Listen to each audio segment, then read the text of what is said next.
कभी सोचकर देखिए, एक ऐसे नियम को तोड़ने के लिए जुर्माना भरना पड़े जिसके बारे में किसी को पता तक नहीं था। गुस्सा आता है ना? अच्छा, कानून की दुनिया में एक बहुत पुरानी कहावत है जो कहती है, कानून की अज्ञानता कोई बहाना नहीं है। पर क्या ये बात हमेशा सच होती है?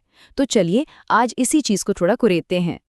हाँ, यही है वो नियम जिसे हम सबको जानना चाहिए, ऐसा कहा जाता है। लेकिन क्या ये वाकई में इंसाफ है? चलिए आज इस धारणा को चुनौती देते हैं और देखते हैं कि इसमें कितना दम है। तो आज हम क्या करने वाले हैं? हम इस सदियों पुराने नियम की एक एक परत खोलेंगे। हम इसकी जड़ों तक पहुंचेंगे, इसके पीछे के तर्कों का विश्लेषण करेंगे, वो छिपे हुए अपवाद भी देखेंगे जहां ये नियम टूट जाता है, और अंत में कानून के असल मकसद के बारे में एक बड़े सवाल के साथ इसे समाप्त करेंगे। तो शुरू करते हैं पहले सवाल से। क्या ये नियम वाकई उतना अटूट है जितना लगता है? चलिए इसे सीधे परखते हैं एक असली केस से।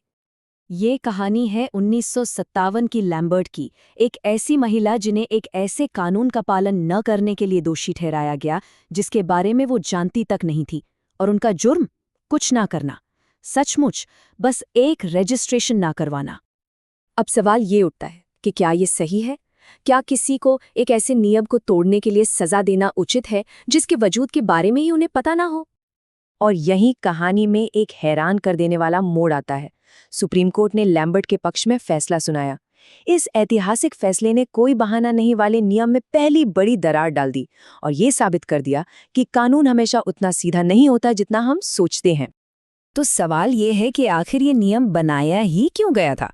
इसका क्लासिक जवाब जानने के लिए हमें एक बहुत बड़े कानूनी जानकार ओलिवर वेंडल होम्स जूनियर के विचारों को समझना होगा। देखिए, होम्स का तर्क बड़ा सीधा सा था। उनके हिसाब से कानून एक रूल बुक है, नैतिकता की किताब नहीं। और कोई बहाना नहीं वाला नियम हर किसी को वो रूल बुक सीखने पर मजबूर करता है, चाहे कोई उन नियमों से सहमत हो या नहीं। लेकिन फिर मारेरो के मामले को कैसे समझा जाए? वो एक जेल गार्ड था, उसने कानून का पालन करने की पूरी कोशिश की, रिसर्च की, लेकिन फिर भी उससे एक ईमानदार भूल हो गई। उसे सजा देना तो एक बहुत ही खतरनाक संदेश भेजता है। जब नतीजा यही है तो फिर नियम कानून जानने की कोशिश ही क्यों करें? लेकिन क्या हो अगर इस नियम का असली मकसद कानून को जानना हो ही ना? यहाँ पर स्कॉलर डैन कान एक बहुत ही दिलचस्प और बिल्कुल अलग नजरिया पेश करते हैं। कानून का सिद्धांत तो सब कुछ पलट ही देता है। वो कहते हैं कि कानून को जानबूझकर मुश्किल बनाया गया है। अब सवाल है, क्यों? ताकि लोग उसमें लूप होल यानी कमियां खोजने के बजाय अपनी अंतरात्मा की आवाज सुने और वो करें जो नैतिक रूप से सही है। इस नजरिए से देखें तो नैतिक रूप से सही होना कानूनी तौर पर सही होने से ज्यादा मायने रखता है। मतलब कानून सिर्फ नियमों का पालन करने के लिए नहीं, बल्कि एक अच्छा इंसान बनने के लिए प्रेरित करने का एक जरिया है। सिद्धांतों की बातें बहुत हुईं। चलिए अब उन असल मामलों की दुनिया में गोता लगाते हैं जहां ये अटूट नियम आधिकारिक तौर पर टूट जाता है। इसे समझने के लिए हमें दो तरह के अपराधों में फर्क को समझना होगा। पहले हैं मैलम इन से, मतलब ऐसे काम जो अपने आप में ही गलत हैं, जिन्हें समाज हमेशा से गलत मानता आया है, जैसे चोरी या हमला। और दूसरे हैं मैलम प्रोहिबिटम, मतलब ऐसे काम जो सिर्फ इसलिए गलत हैं क्योंकि कानून उन्हें गलत कहता है, जैसे कोई लाइसेंस रिन्यू कराना भूल जाना। इसका एक बढ़िया उदाहरण है चीख का मामला। टैक्स के कानून इतने ज्यादा पेचीदा होते हैं कि वो सीधे सीधे सही या गलत की हमारी समझ से नहीं जुड़े होते। इसीलिए अदालत ने फैसला सुनाया कि इस तरह के मामलों में एक ईमानदार भूल एक जायज बचाव हो सकती है। तो यहाँ एक पैटर्न साफ दिख रहा है ना? जब कोई अपराध स्वाभाविक रूप से अनैतिक नहीं होता, मतलब वो एक तकनीकी उल्लंघन होता है, तो मुझे नहीं पता था वाले बहाने को स्वीकार किए जाने की संभावना कहीं ज्यादा होती है। लेकिन क्या हो अगर समस्या सिर्फ कानूनों में नहीं बल्कि उस भाषा में हो जिसमें वे लिखे गए हैं? एक स्कॉलर हैं अब्दुल करीम एल अमारी। उनका कहना है कि कानून की भाषा ही सबसे बड़ी बाधा है।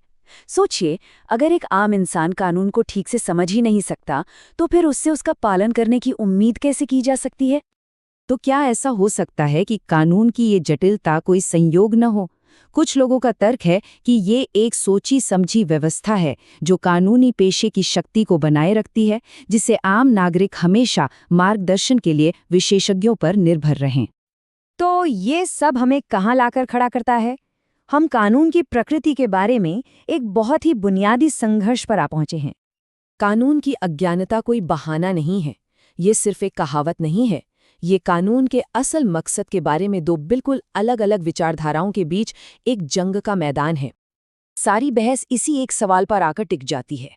क्या कानून एक रूल बुक है जिसका हमें आंख बंद करके पालन करना है, जैसा होम्स का मानना था, या फिर यह हमारे चरित्र की एक नैतिक परीक्षा है, जैसा कहान का तर्क है?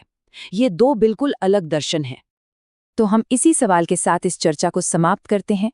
किस तरह की कानूनी व्यवस्था बेहतर है?